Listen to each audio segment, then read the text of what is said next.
स्वागत है सभी का एकदम फ्रेश नए ट्रैवल अपडेट की वीडियो में। और आज हम बात करेंगे क्या वियतनाम में अब ट्रैवल करना एक्सपेंसिव हो गया या फिर अभी भी वो चीप है, क्योंकि जो अब इंडियंस ट्रैवल कर रहे हैं मोस्टली थाईलैंड के बाद सबसे ज्यादा विजिट करी जाने वाली कंट्री बन चुकी है, वो है वियतनाम इंडियंस के लिए।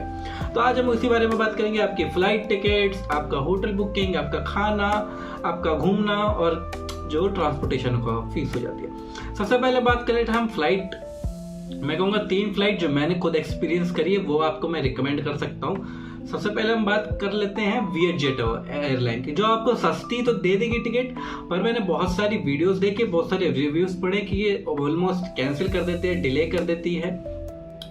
लेकिन मेरे केसेस में मैंने 3 बार मैंने वियतजेट की ही फ्लाइट ली है। सबसे पहले वो यहाँ से वियतनाम जाते हुए 2022 में, फिर 2024 में जब मैं वियतनाम से वापस आ रहा था, और इस बार भी जब मैं वियतनाम गया था वहाँ से वापस आते हुए मैंने वियतजेट की फ्लाइट ली थी, और तीनों ही पॉइंट एक्यूरेट के टाइम पे थी और कोई डिले नहीं हुआ, कोई कैंसिलेशन नहीं हुआ। लेकिन मैं कहूँगा आप डोमेस्टिकली, जब आप वियतनाम में अगर डोमेस्टिकली फ्लाइट लेते हैं तो वियतजेट को आप अवॉइड कर सकते हैं, क्योंकि कभी कभार मोस्टली केसेस में डोमेस्टिक में ही उनकी हालत टाइट है, तो आप डोमेस्टिक में आप उन्हें अवॉइड कर सकते हैं। लेकिन आप इंटरनेशनली आप जा सकते हैं। मान लीजिए मेरे को कल यहाँ तक परसों वियतनाम छोड़ना है और मेरी आज रात की फ्लाइट है हनोई से होचिमिन की, और मेरा होचिमिन से एग्जिट। तो कुछ केसेस में क्या होता है, वो 8 घंटे 7 घंटे डिले का मैंने वीडियोस देखी हैं, उस वजह से उनकी जो एग्जिट फ्लाइट थी वियतनाम को छोड़ने की वो छूट गई थी। तो आप ऐसा कर सकते हैं कि डोमेस्टिक में आप कोई और फ्लाइट चूज कर सकते हैं, बाकी इंटरनेशनल या वियतजेट में आप जा सकते हैं। दूसरी है वियतनाम एयरलाइन। भाई Vietnam airline one of the best airline मेरे एक्सपीरियंस में। आपको 20 किलो आपको चेक इन मिलेगा इंक्लूडेड इन टिकट, आपको कोई एक्स्ट्रा पैसे नहीं देने पड़ेंगे। 20 किलो आपको चेक इन बैगेज मिलेगा, आपको 7 किलो आप केबिन में ले जा सकते हैं, आपको खाना भी मिलेगा और आपको फ्री एंटरटेनमेंट भी मिलेगा। उनका एक वाईफाई होता है, उससे कनेक्ट करके उनकी जो प्रोवाइडेड वेबसाइट पे मूवीज है वो आप अपने फ्लाइट के दौरान देख सकते हैं। कुछ एनिमेज भी है, कोरियन ड्रामास भी हैं और बहुत सारी मेरे ख्याल से हिंदी मूवीज भी है। मैंने खुद ट्रैवल करा है, इसी वजह से मैं बता सकता हूँ। अगली है इंडिगो से भी मैंने ट्रैवल करा। इंडिगो भी बहुत अच्छी है, वो आपको बजट कैरियर में भी आ जाती है, वो 20 किलो भी आपको दे देते हैं, और मैं कहूँगा इंडिगो भी आप चूज कर सकते हो। अब बात करते हैं अपने होटल की। होटल के क्या है यार, वियतनाम में हॉस्टल कल्चर बहुत अच्छा हो चुका है। हॉस्टल का जो नेटवर्क है वियतनाम में बहुत अच्छा, आपको होचिमिन हनोई से लेके होचिमिन तक बहुत सारे और बहुत अच्छे आपको हॉस्टल मिल सकते हैं। लेकिन अगर आप फैमिली के साथ जा रहे हैं, होटल देखना चाहते हैं, तो मैं कहूँगा 2000 से आपको अच्छे होटल्स मिलना चालू हो जाएंगे। INR की बात कर रहा हूँ मैं, 2000 INR से आपको बहुत अच्छे होटल आपको मिलना चालू हो जाएंगे। अब वो रेंज 30,000 तक भी जा सकती है और 5,000 पर नाइट के हिसाब से भी आपको जा सकते हैं। और मैं कहूँगा हॉस्टल की बात, मैं हनोई के बारे में बात करता हूँ। मेरे एक फेवरेट हॉस्टल है जो मैं मोस्टली जब भी हनोई जाता हूँ और रुकता हूँ वहीं पे, वो है हनोई सेंटर बैकपैकर हॉस्टल।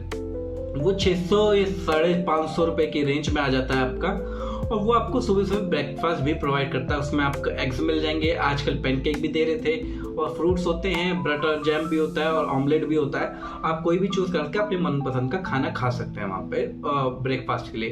क्योंकि कभी कभार ये होता है कि सुबह यार, अगर आप मान लीजिए मैं पहली बार वियतनाम जा रहा हूँ और मुझे पता नहीं क्या खाए, तो आप एक ऐसा होस्टल या हॉस्टल बुक करिए जहाँ पे ब्रेकफास्ट इंक्लूडेड हो, तो आपको सुबह आपको ज्यादा मगजमारी ना कर पड़े। और बाकी बात करते हैं अपने लंच डिनर और कुछ स्नैक्स की। अगर आपको शाम में भूख लग जाती है तो मैं कहूँगा वो भी आपको ऑप्शन चीप मिल सकता है बहुत ज्यादा।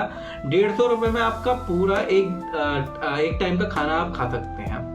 और कभी कभार मैं क्या करता था, मेरे पास पैसे तो होते थे, तो मैं क्या करता था, एक आता है बंग मी, वो एक ब्रेड जैसा होता है, फ्रेंच ब्रेड जो होती है गोल गोल घूमे वाली, वो एक ब्रेड होती है, उसको बीच में से काट के उसमें ऑमलेट, उसमें सलाद, प्याज नहीं डालते शायद, कुकुम्बर, खीरा वगैरह, टमाटर डाल देते हैं, उसमें सॉल्ट डाल देते हैं, और वो आपको दे देते हैं। 20 VND का आपको मिलता है, जो ऑलमोस्ट हो गए 70 रुपए के आसपास, या कभी कभार 25 का भी मिल जाता है कुछ प्लेसेस पे। तो अगर आपको वो ट्राई करना, वो कर सकते हैं। अगर आपको कुछ खाने का, मान लीजिए आपको शाम का स्नैक्स खाना है कि कभी भूख लग जाती है, तो आप बंग में ज़रूर ट्राई कर सकते हैं, वो सस्ता होता है। और अगर आपको ज़्यादा ही भूख लगे तो आप ड्रो ट्राई करके अपने भूख मिटा सकते हैं, और वो आपके गारंटेड भूख मिटा देगा, ये मेरा मान। तो आपका 150 रुपये में एक टाइम का खाना हो गया, जो बहुत सस्ता हो गया। और अब मान लीजिए आप कोई टूरिस्टिक प्लेस जा रहे हैं, तो एक प्रिजन है हनोई में, जो पहले वियतनाम वॉर के टाइम पे यूज हुई, फ्रांस कॉलोनाइजेशन के टाइम पे यूज हुई। उसकी टिकट ऑलमोस्ट 50,000 VND थी, जो ऑलमोस्ट आपके सारी जो टिकट होगी वो 50, 70, 1 लाख के आसपास की ही टिकट होगी, इससे ज़्यादा नहीं होगी, ये मेरा मानना है। और जितने भी मैं इतने टूरिस्ट सेक्शन पे गया हूँ, म्यूजियम हो गया, इनके ऐसे हो गया, वो 50,000 से 70,000 या 1 लाख आपको टिकट मिलेगी, जो भी कुछ ज्यादा नहीं। अब मान लीजिए ट्रांसपोर्टेशन का, अगर आपको सिटी ट्रैवल करना है, अब मान लीजिए मेरे को उस प्रिजन में जाना है, मैं बीच में सेंटर, वो ऑलमोस्ट 1.5 किलोमीटर है सेंटर से। मैं तो कुछ चल के गया था, मैंने क्या लूँ। लेकिन मान लीजिए आप फैमिली के साथ हैं, तो आप ग्रैब टैक्सी आती है जो बहुत सस्ती है, आप इजीली यूज कर सकते हैं, जो बहुत सस्ती है। आपको अगर आप अगर सोलो है तो बाइक में आपको ऑलमोस्ट हाफ रेट मिलेंगे टैक्सी के अलावा, ऑफ कोर्स। और मैं कहूँगा ग्रैब, अभी किसके 2-3 ऐप और आ चुके हैं, पर मैं कहूँगा ग्रैब अभी भी एक बढ़िया ऑप्शन है आपके लिए। और आप बात कर लेते हैं वहां से, अगर आपको मान लीजिए दूसरी सिटी जाना है, सबसे पहले बात कर ले हनोई से सापा जाने के लिए आपको ज्यादा कुछ तो करना नहीं पड़ेगा, आपको टूर बुक कर सकते हैं। और होलोंग बे जाने के लिए भी आप टूर ही बुक कर सकते हैं। बाकी आप अपने पर्सनली आप सापा जा सकते हैं, होलोंग बे आप पर्सनली नहीं जा सकते, उसके लिए हमेशा टूर ही बुक करना पड़ेगा। और मान लीजिए मेरे को हनोई से दानांग जाना है, उसके अलग अलग प्राइस रेंज की टिकट होती है। जो मैंने सबसे पहले टिकट बुक कराई थी जब मैं पहली बार गया था, वो थी 4 लाख VND, जो ऑलमोस्ट हो गए आपके 2,500 रुपए के आसपास, 2,500 से 3,000 रुपए के आसपास। उसमें आपका टॉयलेट था लेकिन चार्जिंग केबल नहीं था। लेकिन इस बार जो मैंने पिछली बार जो करवाई थी 2024 में, जब मैं जा रहा था घूमने, मतलब वहीं रहता था और वहां से जा रहा था हनोई से दानांग, तो मैंने 6 लाख VND की टिकट बुक कराई थी। उसमें टॉयलेट था और चार्जिंग केबल थी और एक टीवी दे रखा था, जैसे कि आप मेरी वीडियो में देख सकते थे। वो थोड़ा एक्सपेंसिव, थोड़ा लग्जरियस में आ जाता, उसमें टॉयलेट भी था। मोस्टली जो हनोई से दानांग की बस था उसमें टॉयलेट था, बाकी दानांग से होचिमिन वाली में मैंने नहीं देखा, दोनों बारी में।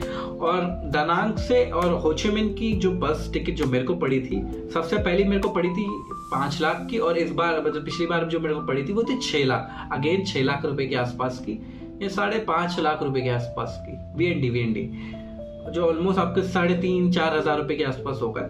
और अगेन ये थोड़ी सी लग्जरियस वे में जा रहा था, उसमें स्क्रीन थी और चार्जिंग केबल था उसमें। अगर आपको चार्जिंग केबल वाली नहीं चाहिए, एक और टिकट थी मैंने देखा था, वो थी 4 लाख VND की, आप वो भी कंसीडर कर सकते हैं। ये आपको दानांग से होचिमिन पहुंचा देगा 16 घंटे के आसपास, 16-12 घंटे के आसपास वो आपको पहुंचा देगी। और जो मैंने इस बार जब मैं वियतनाम गया था, मैं सीधा होचिमिन से हनोई डायरेक्ट ट्रेन में गया था, जो मेरे को ऑलमोस्ट टिकट पड़ी थी वो थी 1.3 मिलियन VND, जो ऑलमोस्ट हो गए आपके 4 से 4,500 हजार रुपए, ऑलमोस्ट 4.5 या 5 मान लीजिए, इतने मेरे को होचिमिन। वो 36 या 32 घंटे की मेरी ट्रेन जर्नी थी। और ऐसा, हाँ ये बहुत लंबी, तो आप ऐसा भी कर सकते हैं। अब ट्रेन भी सस्ती है ऑप्शन, अभी भी वियतनाम घूमना कोई एक्सपेंसिव नहीं है। बाकी आपके ऊपर भी करता है, क्योंकि आप कभी कभार जो फैमिली के साथ जाते हैं वो तो उनका बजट थोड़ा हाई होता है, जो मेरी तरह जाते हैं सोलो उनका थोड़ा लो होता है। बाकी आप होटल भी अच्छे बुक कर सकते हो, हॉस्टल भी अच्छे बुक कर सकते हो। हॉस्टल और होटल कल्चर वियतनाम का बहुत अच्छा है, स्ट्रक्चर बहुत अच्छा है, आपको सस्ते में भी बहुत अच्छी डील मिलेगी, और महंगे में तो क्या ही बात है। बाकी तो वीज़ा जो फीस है, मैं आपको वीज़ा फीस बताना भूल गया शुरुआत में।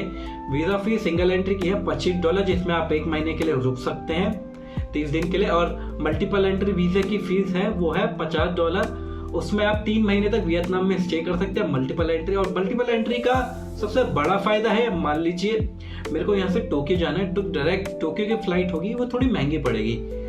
लेकिन कभी कभार मैंने कुछ वीडियो देखी हैं जो दिल्ली से हनोई चले जाते हैं, क्योंकि हनोई से ज़्यादातर आपका आगे वो हनोई में 1 दिन रुक लेते हैं और अगले दिन की टिकट उनको मिल जाती है, या फिर अगले 2 दिन की बाद की, और वो ज़्यादा सस्ती पड़ती है डायरेक्ट फ्लाइट से। आपको आप कम से कम 25,000 रुपये में आप अपनी यहाँ से जापान तक की, टोक्यो या फिर ओसाका तक की आप अपनी फ्लाइट की टिकट कर सकते हैं वियतनाम से ही। तो कुछ लोग ऐसे भी करते हैं, मान लीजिए मेरे को वापस भी ऐसे ही आना है, मैं टोक्यो से कराऊंगा हनोई की, हनोई से फिर दिल्ली की, आप ऐसा भी कर सकते हैं। उसमें मल्टीपल एंट्री वीजा काम आता है और हनोई से आप सियोल भी जा सकते हैं, कुछ लोग ऐसा भी करते हैं। तो बस आज की वीडियो के लिए इतना है। आशा करता हूं सबको ये वीडियो पसंद आई और इस वीडियो को लाइक शेयर कमेंट करके जरूर बताना। और एस्टिमेट मैं बताऊंगा आपको 14 दिन की आपके एस्टिमेट कितना लग सकता है 16 बंदों के लिए।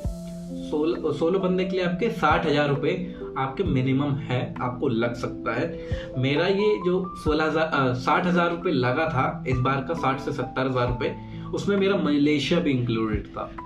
तो मैं आप मेरे जैसे अगर ट्रैवल कर सकते हो तो कर सकते हो, वरना आपके ऊपर है। तो बस आज की वीडियो के लिए इतना ही, मिलता है सबसे अगली वीडियो, तब तक के लिए बाय। सब ध्यान रखना, खुश रहना, कीप स्माइलिंग, बाय बाय।